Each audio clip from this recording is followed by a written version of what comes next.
Welcome to the Forgotten Narrator.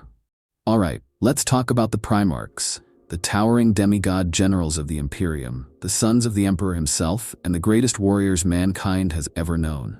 At least, that's what the official story tells us. For 10,000 years, these figures have been worshipped, idolized, and mythologized to near perfection. They are depicted as flawless beings, each embodying a unique aspect of war, governance, and leadership.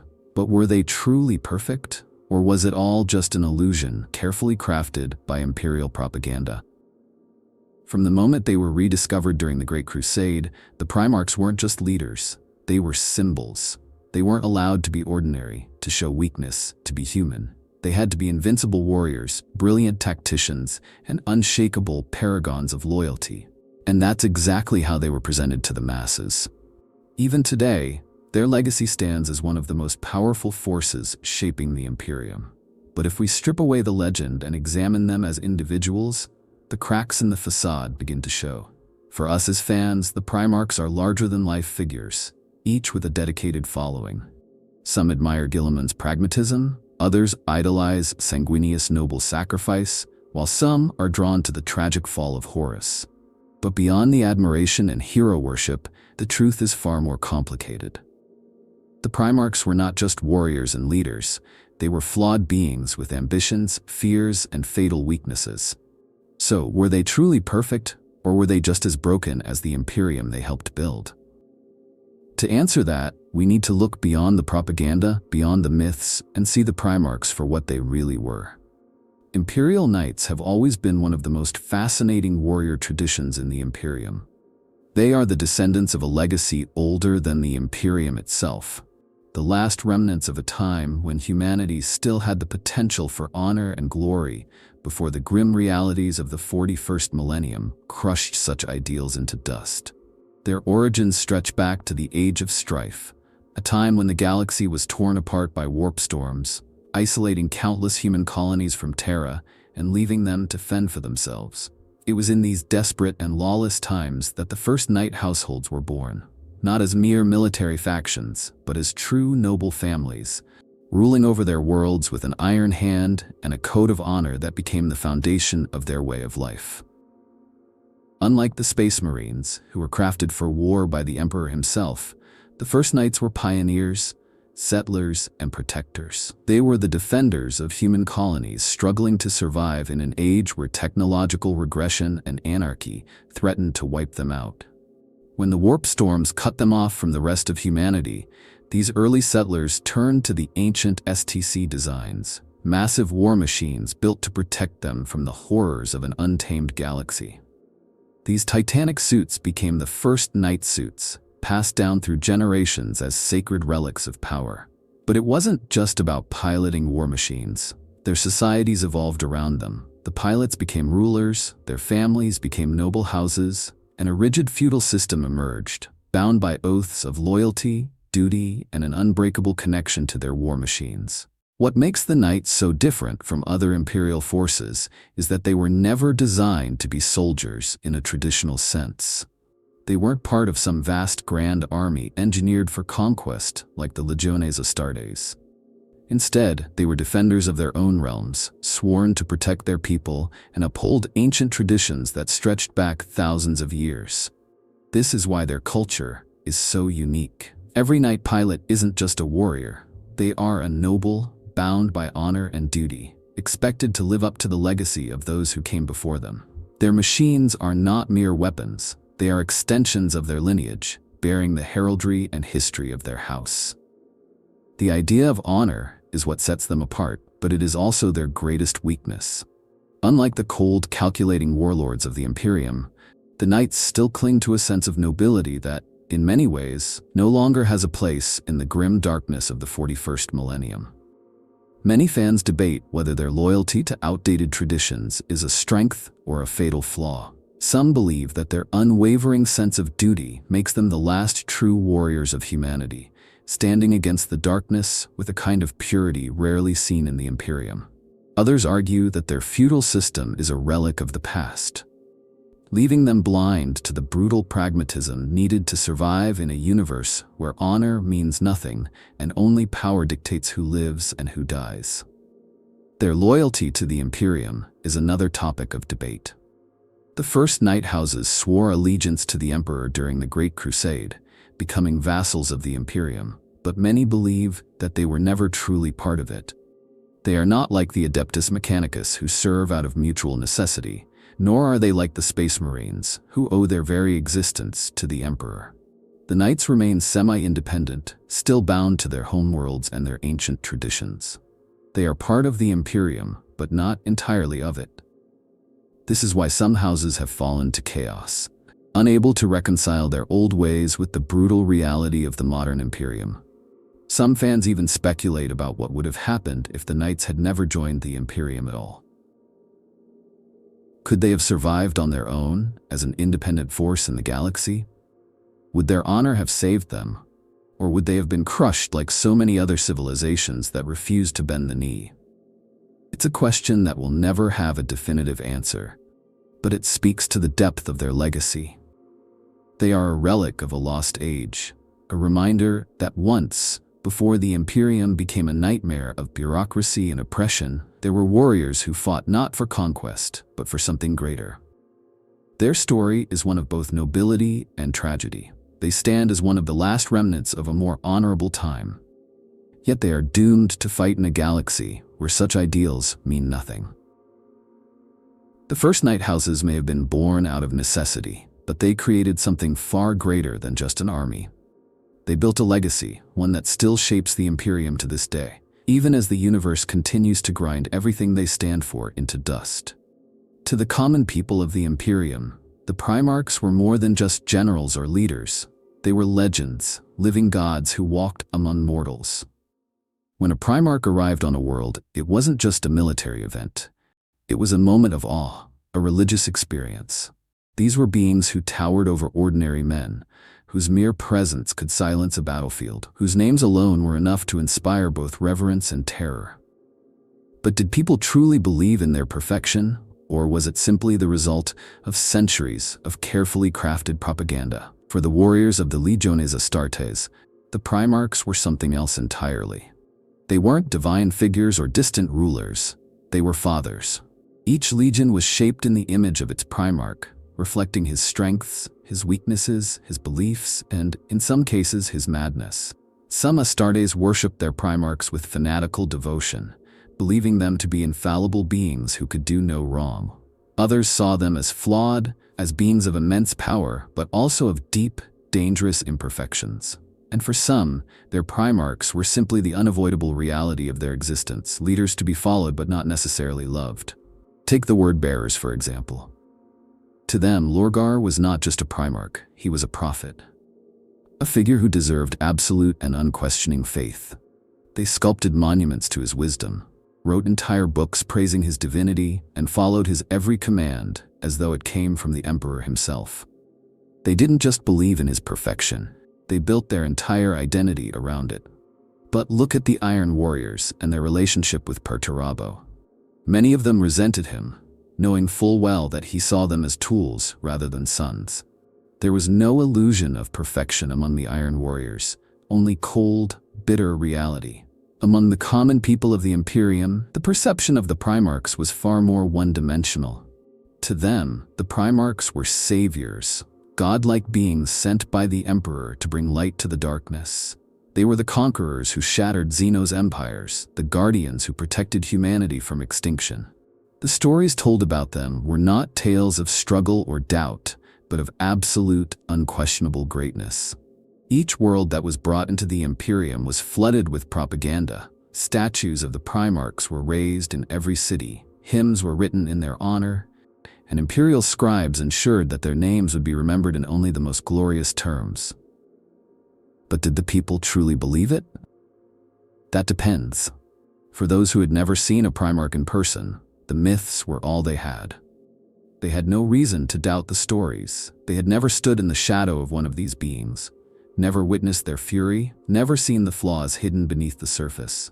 But for those who had, the truth was far more complicated.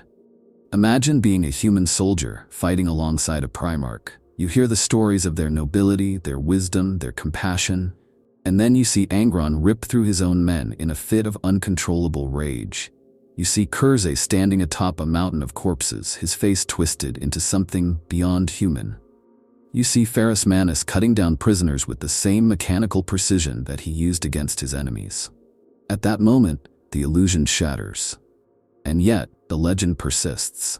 Even 10,000 years later, the Imperium still clings to the image of the Primarchs as perfect beings, untainted by weakness or doubt. The reality of who they were has been erased, replaced with a version of history that suits the needs of the Imperium. Guilliman is remembered as the perfect general, Dorn as the unbreakable defender, Sanguinius as the angelic martyr. Their flaws, their failures, their missteps, none of that matters anymore. What remains is only the myth, a carefully curated story designed to keep the Imperium from questioning its own foundation. Among the fanbase, opinions vary. Some argue that the Primarchs were victims of their own legend, forced into roles they never truly fit.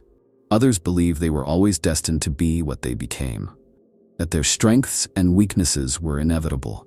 And some take a more cynical view, seeing the Primarchs as nothing more than tools of the Emperor, created, used, and discarded as needed. But one thing is certain: the perception of the Primarchs, both in-universe and in the real world, is shaped far more by propaganda than by reality. So did the people of the Imperium believe in their perfection? Many did, because they had no reason not to. Others saw the truth and either accepted it or turned away in disillusionment. But whether real or myth, the Primarchs remain at the heart of the Imperium's identity, symbols of both its greatest strengths and its deepest lies. The Primarchs were meant to be perfect. That was the entire point of their creation. The Emperor, in his infinite genius, crafted them as the ultimate leaders of mankind, superhuman in strength, intelligence, and charisma. They were supposed to be flawless warriors, superior strategists, and unshakable icons of the Imperium's future. But that ideal of perfection, was a lie from the very beginning. Because for all their gifts, the Primarchs were not perfect. They were deeply, tragically flawed. Some would argue that they were not even fully human. Each Primarch was designed to embody a particular trait. Guilliman was discipline, Lorgar was faith, Kurz was justice, and so on. But what should have been their strengths often became their greatest weaknesses. Take Angron, for example. He was meant to be the ultimate warrior, a living weapon of rage and fury. But what he became was something uncontrollable, a slave to his own hatred, a creature more at home in slaughter than in command. How could someone like that ever lead an army, let alone a civilization? The truth is, he couldn't.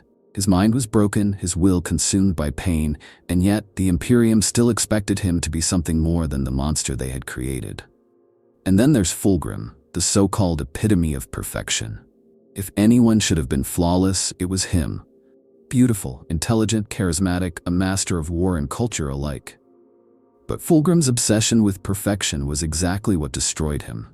He could not accept that he had limits, that there were things beyond his control.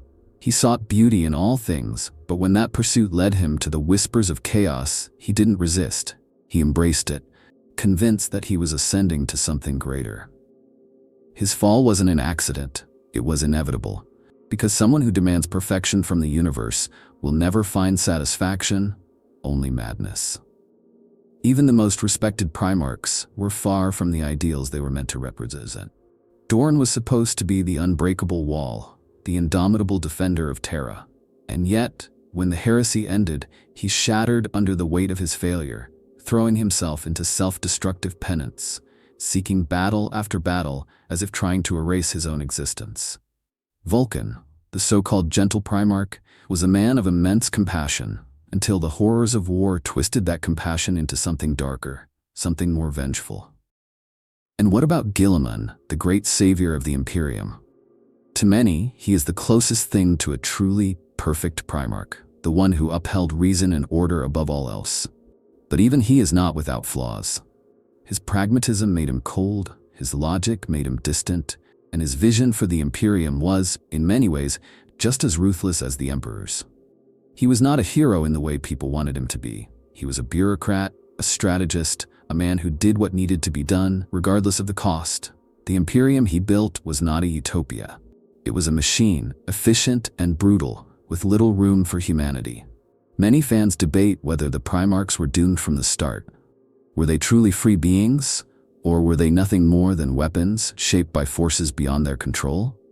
Some argue that their flaws were a direct result of the Emperor's design, that he made them too powerful, too distinct, and that their differences inevitably led to division. Others believe that the problem wasn't the Primarchs themselves, but the world they were thrown into. A galaxy at war, where there was no room for anything but violence and conquest. Could any of them have truly thrived in such a reality? What's undeniable is that the myth of the Primarchs and the reality of who they were are two very different things. The Imperium still speaks of them as legends, as paragons of what mankind could be. But the truth is that they were flawed, damaged, and in some cases completely broken. They were not perfect warriors. They were not perfect leaders. They were not perfect men. They were something else entirely, something far more complicated, far more tragic, and perhaps far more human than anyone wants to admit. Pride was both the greatest strength and the deepest flaw of the Primarchs. They were created to be the pinnacle of human potential, to lead, to conquer, to rule without question. But the very thing that made them powerful also made them vulnerable. Their ambition, their drive, their unshakable belief in their own purpose. It was the force that carried them to greatness, but also the weight that dragged them down into ruin. In the end, it wasn't just chaos that broke them. It was themselves. Horus is the most obvious example, and for good reason. He was the greatest of the Primarchs, the War Master, the Emperor's chosen heir. But that title came with an unbearable burden. He had to lead the Great Crusade in the Emperor's absence, to command not just armies, but his own brothers, each of whom carried their own ambitions and rivalries.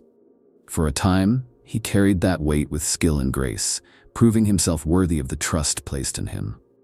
But when he was wounded on Davin, when chaos whispered in his ear, his pride became his undoing. He could not accept that he was just another tool in the Emperor's grand plan. He could not accept that his father had kept secrets from him, that he was not truly irreplaceable. So when the gods of the warp offered him the chance to rewrite his fate, to cast down the being who had made him feel small, he took it. It wasn't just betrayal. It was the desperate act of a man who refused to be anything less than the greatest. But Horus wasn't alone. Look at Fulgrim. His fall wasn't about power or even ideology. It was about proving that he was above everyone else. He wanted to be the most perfect of all the Primarchs, not just in war, but in art, in culture, in everything. And when that pursuit of perfection led him down a darker path, when the Lair Blade whispered to him, he didn't resist, because in his mind, there was no way that he could ever be wrong. That arrogance was what made his fall so complete. He didn't just lose himself to chaos, he embraced it, believing that it was the next step in his evolution. Even those who remained loyal were not immune to their own pride. Lorgar was desperate for meaning, for something greater than himself. And when the Emperor rejected his worship, he turned to chaos, not out of hatred, but out of conviction. Ferrus Manus was so obsessed with proving his strength that he refused to see the trap laid before him, walking into Fulgrim's betrayal with blind, stubborn certainty. Even Guilliman, often considered the most pragmatic of the Primarchs, suffered from his own hubris. He believed he could reshape the Imperium in his image, that his way was the only way forward. And when the heresy shattered that dream, he struggled with the realization that no matter how much he planned, no matter how much he built, the Imperium would always be something beyond his control. Then there's Kurz. His entire existence was a tragedy fueled by pride. He saw himself as the only one willing to do what was necessary, the only one who understood the truth of the Imperium. He believed that the Emperor had created him to be a monster, and so he became one, just to prove his own point. His downfall was not a betrayal in the traditional sense. It was self-inflicted, a slow, inevitable descent into madness, driven by the belief that he alone knew the way. Fans have long debated whether the Primarchs ever truly had a choice, or if they were doomed from the start. Were they victims of fate, shaped by forces beyond their control? Or were they the architects of their own destruction, their own pride leading them to ruin? Some argue that the Emperor set them up to fail, that he never gave them the guidance they needed, only impossible expectations. Others believe that their flaws were not mistakes, but intentional, part of what made them human, despite their superhuman nature.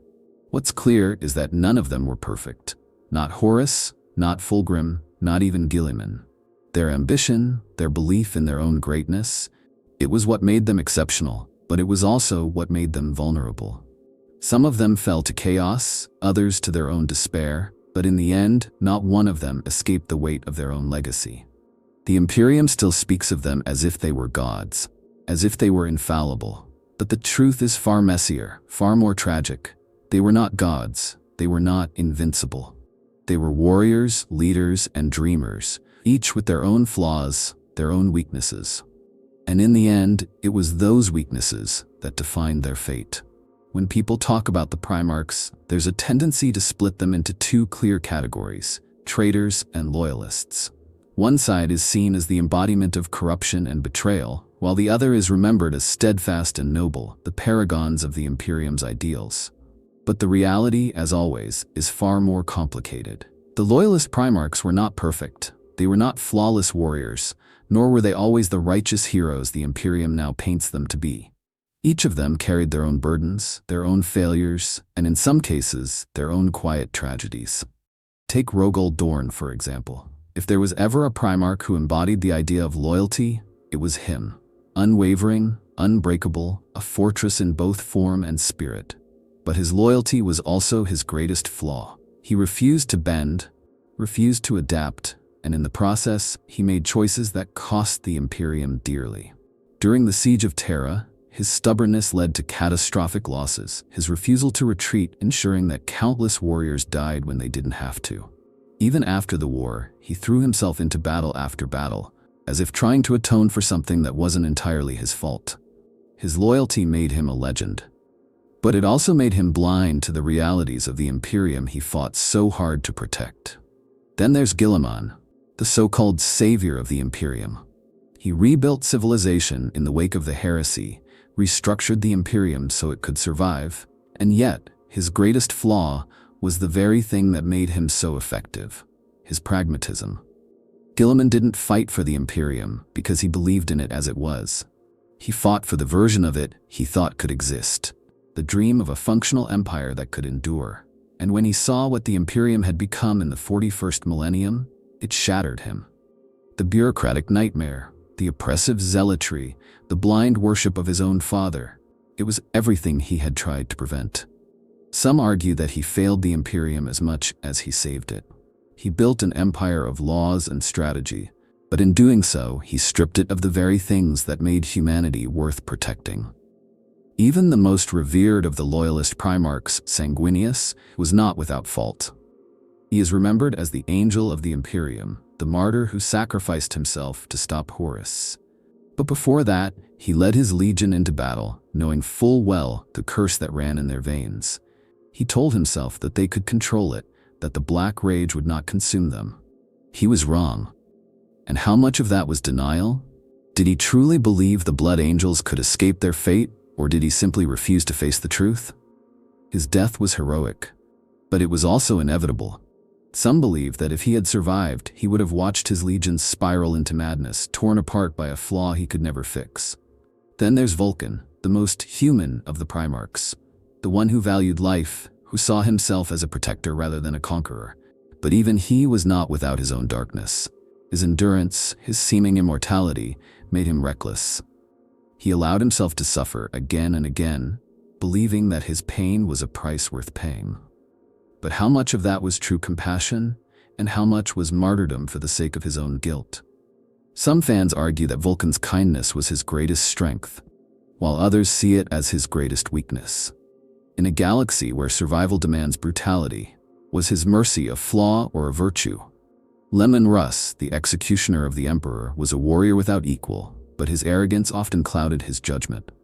He saw himself as the Emperor's hound, the one who would tear down traitors without hesitation. But that same mindset led to one of the greatest tragedies of the heresy, the burning of Prospero. He allowed himself to be manipulated, to become the blunt instrument of the Emperor's wrath. And even after, when the truth of Horus's betrayal became clear, did Russ ever question his own role in the destruction of Magnus's world? Did he ever wonder if he had been played? If he had hesitated, if he had sought the truth instead of vengeance, could Prospero have been saved? Corax, the shadowed warrior, tried to rebuild his legion after the Dropsite massacre, but in his desperation, he made a mistake that would haunt him forever. He turned to genetic manipulation to replenish his ranks, a process that went horribly wrong. The warriors he created were unstable, monstrous parodies of what Astartes were meant to be. And in the end, he couldn't fix it. He could only kill them, wiping out the failures he had created. The burden of that mistake drove him into exile, a Primarch who could not live with the consequences of his own actions.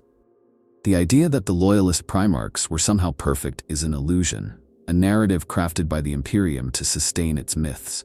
In reality, they were just as flawed, just as capable of mistakes as those who turned to chaos.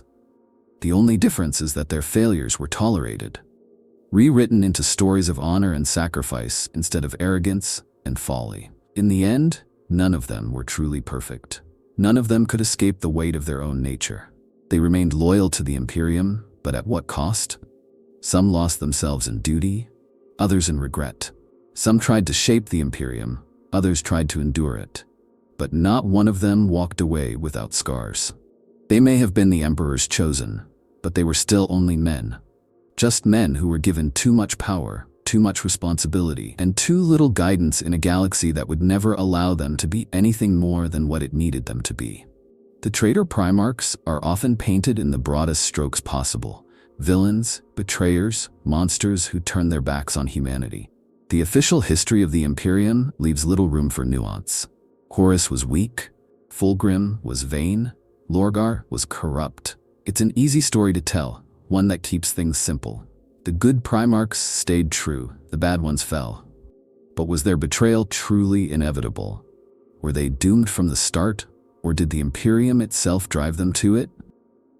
It's impossible to ignore how each of these Primarchs was shaped by their circumstances. Lorgar was raised to be a man of faith, only to have that faith shattered by the very being who had shaped him. Kurz saw visions of a grim future, one that he believed was unavoidable, and so he walked the path he thought he was destined for. Angron was never given a choice. His mind was already broken before the Emperor even found him, and the life he wanted was stolen from him. It's easy to say they should have known better, that they should have resisted the corruption of chaos. But how many of them ever had the freedom to make a different choice? The Emperor himself is at the center of this debate. His design for the Primarchs was as much a failure as it was a success. He made them powerful beyond measure, but denied them true agency. He treated them as tools, not sons. When they questioned him, he offered no answers. When they struggled, he offered no support. And when they sought meaning beyond conquest, he rejected them. The Imperium's propaganda tells a different story, one where the Emperor was betrayed by those he loved most. But can you truly betray someone who never gave you his trust in the first place? Horus is the most tragic example. For all his strength, all his charisma, he was still a man who wanted to be recognized, to be seen. When he was made War Master, he was given absolute power but left with no guidance. And then the Emperor left. No explanations, no reassurances, just a sudden absence, as if Horus was supposed to just accept it without question. That wound was all the whispers of chaos needed. They didn't create his doubt, they merely fed the uncertainty that was already there. Horus's fall wasn't a sudden betrayal. It was a slow, inevitable descent, one that could have been prevented if he had been given something to hold on to. Fulgrim is another case of a Primarch whose fall was as much about psychology as it was about corruption. His obsession with perfection was encouraged, even celebrated, by his brothers and his legion. But that same need to be the best, to be beyond reproach, made him vulnerable. When he first encountered the Lair Blade, it didn't control him outright. It whispered, it tempted, it played on his existing doubts. And Fulgrim, in his arrogance, thought he could master it. His fall was not just about chaos, it was about his own inability to accept failure, his refusal to believe that he was anything less than perfect. And then there's Magnus. Some fans argue that he was never truly a traitor at all, that he was simply a victim of circumstance. He tried to warn the Emperor, tried to stop Horus before it was too late. But instead of being rewarded for his loyalty, he was condemned for breaking the emperor's laws. His own father sent an execution force to destroy him, and in that moment, what choice did he have? Was he supposed to just die quietly, to let his legion be wiped out without a fight? Magnus didn't fall willingly, he was pushed. And once he was in the embrace of chaos, there was no going back. This is what makes the question of blame so difficult. Did the Primarchs choose their fates, or were they shaped by forces beyond their control? Some fans argue that chaos was always going to win, that the Primarchs were too unstable, too flawed to ever stand united forever. Others believe that if the Emperor had acted differently, if he had treated them as sons instead of weapons, things could have ended another way. One of the most interesting theories is that the Imperium itself created its own worst enemies. The propaganda surrounding the Primarchs was not just for the people of the Imperium. It was for the Primarchs themselves. They were raised on the idea that they were perfect, that they were chosen, that they had a divine purpose. But when reality didn't match that myth, when they were faced with their own limits, how many of them could handle it? Some, like Dorn and Guilliman, buried their doubts and carried on. Others, like Horus and Lorgar, sought answers elsewhere. So were they truly villains? Or were they simply men who saw the Imperium for what it really was? That question will never have a simple answer. The Imperium needs them to be traitors, needs them to be monsters, because to admit otherwise would be to admit that maybe, just maybe, the Imperium itself is not as righteous as it claims to be. But for those willing to look past the propaganda, to see the Primarchs as they really were, the truth is far more complicated and far more tragic. In the grim darkness of the 41st millennium, the Primarchs are no longer just warriors, leaders, or even legends. They are myths, saints, and gods.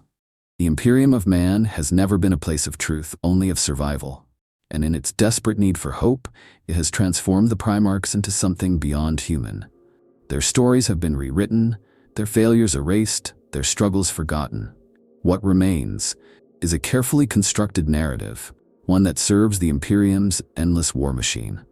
Guilliman is perhaps the best example of how the perception of Primarchs has changed over 10,000 years. To the people of the Imperium, he is no longer just a general or a ruler. He is a messiah, a being of divine will who returned to save mankind from the abyss. His resurrection has only fueled the belief that the Primarchs were never truly mortal, that they were always something more. But Guilliman himself rejects this idea. He walks through an Imperium that worships him, and he despises it. He sees his father elevated to godhood, his brothers turned into religious icons, and he knows it was never supposed to be this way. The Imperium clings to its myths because reality is too unbearable to face. The Loyalist Primarchs are now revered as saints, each enshrined in scripture and legend. Dorn is remembered as the unyielding guardian, his every word treated as holy doctrine. Sanguinius, in particular, has ascended to near divine status, his sacrifice mythologized to the point where some believe he will return, just as the Emperor supposedly will.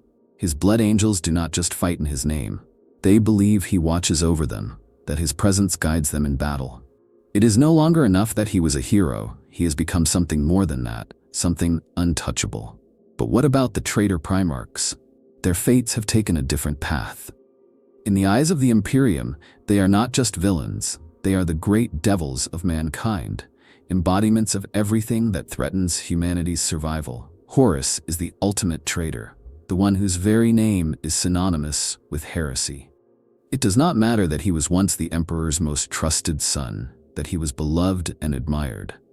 None of that exists in the Imperium's memory. He is simply the monster who nearly destroyed humanity, the reason for 10,000 years of suffering. The same is true for all the fallen Primarchs.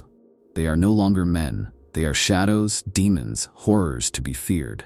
There is a cruel irony in how the Imperium has rewritten history. The very empire that the Primarchs fought to build has distorted their legacy beyond recognition. Guilliman, Dorn, and the others would likely be horrified to see what has become of the Imperium they tried to shape. Even the Emperor himself, who once denounced religion in all forms, is now worshipped as a god. The truth does not matter anymore. Only belief does. Among fans, this is one of the most debated aspects of the Warhammer universe. Some believe the Primarchs were always destined to become legends, that their transformation into gods and demons was inevitable. Others argue that this is the final betrayal of their legacy, that the Imperium has twisted them into something they never wanted to be. The tragic part is that, in a way, this was unavoidable. The Imperium needs its myths, it needs its heroes, even if they are built on lies. So has their glory changed? Yes and no. They are more revered than ever, more central to the Imperium's identity than they were even during the Great Crusade. But what they truly were, their doubts, their struggles, their failures, those things are gone. What remains is the myth, the carefully constructed illusion. The Primarchs are no longer men. They are symbols, and in the Imperium of the 41st millennium, symbols are all that matter. The way the Imperium glorifies the Primarchs isn't just a product of in-universe propaganda, it's something that happens in the real world too. As fans, we often do the same thing the Imperium does. We take these figures and strip them of their complexity, turning them into heroes, villains, or icons that fit neatly into our preferred narratives. But the reality of the Primarchs is far messier, and that's exactly why they remain such a fascinating part of Warhammer lore. There's a tendency in the community to idealize certain Primarchs, especially the Loyalists. Guilliman is seen as the perfect statesman, Sanguinius as the noble martyr, Vulcan as the compassionate protector. But when you really look at their stories, it's clear they were far from perfect. Guilliman was a cold pragmatist who built an Imperium that was efficient but soulless. Sanguinius knew his legion was doomed but lied to them anyway, convincing them that their curse wouldn't consume them.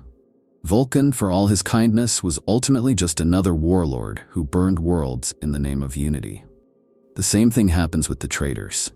Some fans view Horus as a tragic figure, a man betrayed by his father and manipulated by forces beyond his control. Others see him as weak, too easily seduced by power and paranoia. The truth is, he was both. He wasn't some mindless puppet of chaos, but he also wasn't just a misunderstood hero. He was an ambitious, brilliant leader who let his own insecurities consume him. One of the biggest debates among fans is whether the traitor Primarchs ever really had a choice. Were they doomed from the start? Was it the Emperor's failure that led them down their paths? Or was it simply their own nature? Magnus is one of the most controversial examples. Some argue that he did nothing wrong, that he was only trying to save the Imperium and was unjustly punished for it. Others say he was arrogant, that he ignored every warning and ultimately brought disaster upon himself. Then there's Lorgar, whose fall feels almost inevitable. He was designed to worship, and when the Emperor rejected him, he simply found something else to kneel before. But was that truly his fault? Or was he shaped into that role by the very being who was supposed to guide him? Even among the Loyalists, there are endless debates. Dorn's rigid sense of duty is praised by some and criticized by others, who see it as stubbornness that cost countless lives. Russ is either the Emperor's most loyal son or his most reckless. Corax is either a tragic figure or a failure who couldn't control his own legion. The fandom is divided, just like the Imperium itself. There's also the question of how much of the lore we, as fans, take at face value. A lot of what we know about the Primarchs comes from biased sources within the Warhammer universe. Imperial records are filled with propaganda, chaos accounts are warped by corruption, and even first-hand perspectives are shaped by personal agendas. How much of what we read is actually the truth? Was Guilliman really as perfect a ruler as his followers claim? Was Horus truly the monster the Imperium paints him to be? The unreliable narration of Warhammer lore adds another layer to the discussion, making it impossible to say with certainty what's real and what's myth. This is what makes the Primarchs such enduring characters. They are not just static figures locked in the past. They are constantly reinterpreted, re-examined, and redefined by both the Imperium and the fanbase. Some people see them as symbols of heroism, others as deeply flawed tragic figures. Some prefer to focus on their strengths, others on their weaknesses. There is no single correct way to view them, because their stories are deliberately left open to interpretation. So do we idealize them today? Absolutely. But that's part of the fun. The very fact that we debate their actions, their choices, their legacies, is proof that they are some of the most compelling characters in the setting. The Imperium needs its myths to survive. We as fans don't. We can look beyond the propaganda, question the narrative, and form our own opinions. And in a universe as vast and complex as Warhammer, that's exactly how it should be. Imagine, just for a moment, that the Primarchs were truly perfect. Not just exceptional, not just larger-than-life warriors and leaders, but actually flawless. No pride, no ambition, no weaknesses, no tragic flaws. They would have been exactly what the Emperor envisioned. Unquestioning, unwavering, and incapable of error. The Great Crusade would have marched forward without internal strife, without rebellion, without brother turning against brother. The Horus Heresy would never have happened. But would that have truly made the Imperium better? Or would it have made it something even worse? The first and most obvious consequence of this alternate history is that the Imperium would have remained united under the Emperor's rule. No Horus Heresy means no traitor legions, no shattered empire, no 10,000 years of stagnation. The Primarchs, without their individual flaws and egos, would have worked together as a singular force. Guilliman's organizational genius, Dorn's unbreakable defense, the sheer military might of Horus and the other warlords, combined, they would have been unstoppable. Humanity would have conquered the entire galaxy, pushing back every Xenos threat and securing its place as the dominant power in existence. But here's where it gets complicated. If the Primarchs were truly perfect, would they have been anything more than machines? Their personalities, their differences, their struggles, those are what made them who they were. If they were flawless, they wouldn't have been individuals. There would have been no arguments, no ideological conflicts, no moments of doubt or growth. They would have simply obeyed the Emperor's commands without question, executing his will with cold precision. In many ways, they wouldn't have been sons at all, just tools of conquest. And if that were the case, would they have been any better than the soulless constructs of the Men of Iron, the artificial beings that humanity once created and then destroyed out of fear? Some fans argue that a perfect Imperium under flawless Primarchs wouldn't be the utopia it might seem. Without internal strife, without the lessons learned from hardship and failure, the Imperium could have become something even more rigid, more oppressive. The Emperor's grand vision involved the total eradication of religion, of superstition, of anything that did not fit into his vision of a rational, controlled empire. Without the Primarchs to challenge or question him, would there have been any room for humanity to be anything other than obedient cogs in his vast machine? And then there's the matter of chaos. The Primarchs fell because they were flawed, because they could be tempted, because they had desires and fears that could be exploited. But if they were truly perfect, if they had no weaknesses, would chaos have had any power over them at all? Perhaps not. But on the other hand, perhaps chaos would have simply found another way. Maybe, instead of corrupting the Primarchs, it would have turned its influence toward humanity itself, manipulating the billions upon billions of people who were not so perfect. Without the heresy, chaos might not have been weakened, but instead emboldened, growing unchecked in the shadows. A perfect Imperium might have left humanity unprepared for the war in the warp that was always inevitable. There's also the question of what it means to be perfect. If we define perfection as pure efficiency, then yes, the Imperium would have been a dominant force, an unshakable empire with absolute control over the galaxy. But if we define perfection as something more, wisdom, balance, the ability to adapt, then maybe true perfection would have meant an Imperium that wasn't built solely on conquest and war. Maybe a perfect Guilliman would have found a way to end conflict rather than perpetuate it. Maybe a perfect Magnus would have mastered the warp without causing destruction. Maybe a perfect Horus would have led humanity not just to dominance, but to a future beyond endless war. But that's not what Warhammer is. The universe thrives on tragedy, on conflict, on the idea that even the greatest of heroes have flaws. The Primarchs were never meant to be perfect. If they had been, they wouldn't be nearly as interesting. We wouldn't argue about them, analyze their choices, or debate what could have been. Their flaws, their mistakes, their losses, those are what make them legendary. A universe where the Primarchs were perfect might be a universe without Warhammer at all. And honestly, where's the fun in that? The Primarchs were meant to be the Emperor's ultimate weapons. But what if they were something else entirely? What if, instead of warriors, they had been teachers, philosophers, or scientists? What if they had been free to shape the Imperium, not through war, but through wisdom? It's an idea that completely breaks the foundation of Warhammer, because at its core, Warhammer is about conflict. But imagine, just for a moment, an alternate universe where the Primarchs weren't forged in battle, where their identities weren't defined by conquest. Would they have still been the same figures we know today? Or would they have become something unrecognizable? The first thing to consider is that the Emperor never gave them a real choice. They were designed for war, created in a lab, scattered across the galaxy, and then expected to fit perfectly into his grand plan without question. Their destinies were not their own. But what if they had been given freedom? What if, instead of legions, they had been given worlds to govern in peace? Imagine Lorgar as a true philosopher king, guiding his people through faith and wisdom, rather than leading them to war.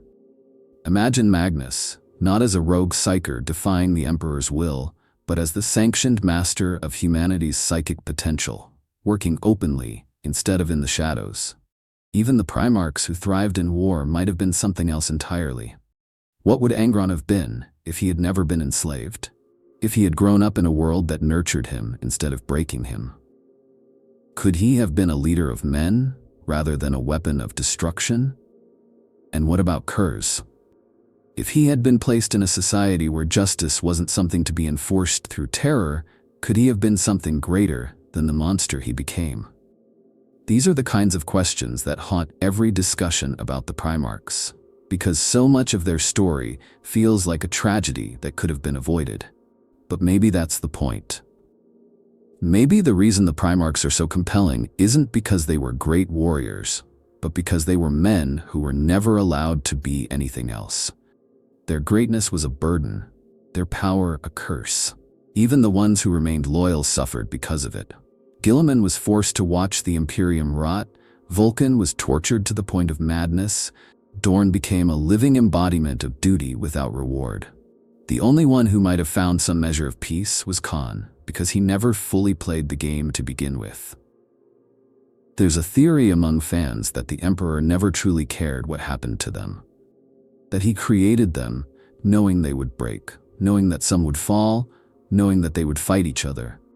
That he didn't see them as his sons, but as tools, disposable, replaceable. And if that's true, then the real tragedy isn't just that they were flawed. It's that their flaws might have been engineered. What if they weren't broken by accident, but by design? What if the Emperor made them imperfect, knowing that they would ultimately be consumed by their own failings? The Imperium remembers them as gods, as legends, as symbols. But what they really were victims of something far bigger than themselves. They weren't allowed to be people. They weren't allowed to grow beyond what they were meant to be.